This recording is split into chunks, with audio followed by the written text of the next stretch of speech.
How to fix FC25 DirectX Function GetDeviceRemovedReason error. Well, in order for you to fix this issue, start by moving into your application app store.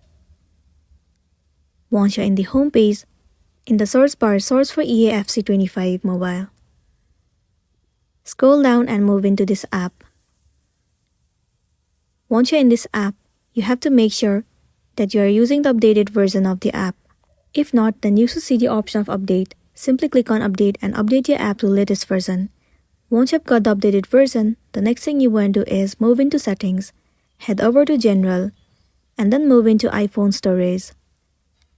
Here in the search bar, search for your app EAFC25 and then move into it. Now click on offload app. Once again click on offload app. It will clear the cache and the storage of the application. It will also remove all of the unwanted bugs and make your application run smoothly. This might also fix the issue that you have been facing in your app, and then you'll be good to go. So that's the wrap for this video. If this video was helpful, give it a like and check out our next tutorial. Thank you.